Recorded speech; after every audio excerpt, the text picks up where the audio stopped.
ભાવનગરમાંથી સમાચાર મળી આવે છે। ભાવનગરમાં 11 જાન્યુઆરી 2026ના રોજ સરદાર વલ્લભભાઈ પટેલની 125મી જન્મજયંતિ નિમિત્તે વંદે માતરમ દેશ કી ધડકન મહામહોત્સવનું ભવ્ય આયોજન છે તે કરવામાં આવ્યું છે। આ મહોત્સવમાં સમગ્ર શહેર એક નવા રાષ્ટ્રભક્તિ ભાવથી ગુંજતું રહેશે, જેમાં 400 બાળકો શંખનાદ કરશે, 300 વિદ્યાર્થીઓ સરદાર પટેલના વેશમાં જોવા મળશે અને 450 ડ્રોનથી આકાશમાં વંદે માતરમ અને સરદાર પટેલની વિરાટ આકૃતિઓ પ્રદર્શિત થશે। આ કાર્યક્રમ દેશ પ્રેમ અને એકતા માટે ઐતિહાસિક મંચ બની રહેશે। ભાવનગરમાં વંદે માતરમ મહોત્સવનું આયોજન કરવામાં આવ્યું છે। સરદાર પટેલની 150મી જન્મ જયંતિ નિમિત્તે રાષ્ટ્રભક્તિથી રંગાશે ભાવનગર। 450 ડ્રોનથી વંદે માતરમનો શો પીળા રંગમાં ભાવનગરના નગરજનો રહેશે। નમસ્કાર, વંદે માતરમ। આગામી તારીખ 11 જાન્યુઆરીના રોજ શ્રી સ્વામિનારાયણ ગુરુકુળ ભાવનગર દ્વારા એક સરસ મજાના કાર્યક્રમનું આયોજન થઈ રહ્યું છે। વંદે માતરમ દેશ કી ધડકન આ શીર્ષક તળે એક ભવ્ય કાર્યક્રમ થશે। આ કાર્યક્રમનો મૂળ ઉદ્દેશ્ય છે કે રાષ્ટ્રગીતને માન સન્માન મળે અને પૂર્ણ વંદે માતરમનું ગાયન થાય અને અખંડ ભારતના શિલ્પી એવા સરદાર પટેલને સાચા અર્થમાં આપણે વંદના કરી શકીએ।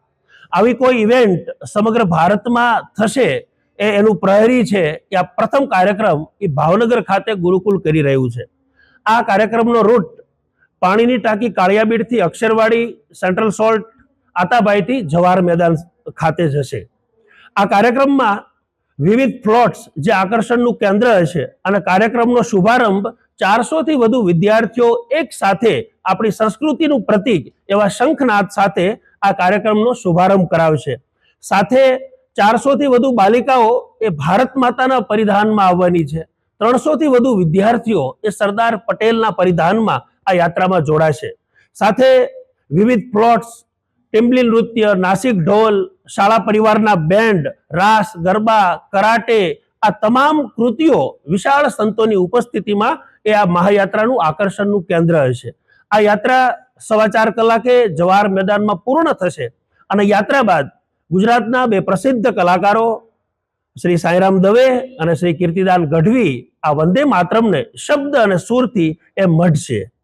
આ કાર્યક્રમના અંતે ભાવનગરમાં પહેલીવાર 450થી વધુ ડ્રોનથી એક વિશાળ ડ્રોન શોથી આપણે વંદે માતરમ અને સરદારને વંદના કરીશું।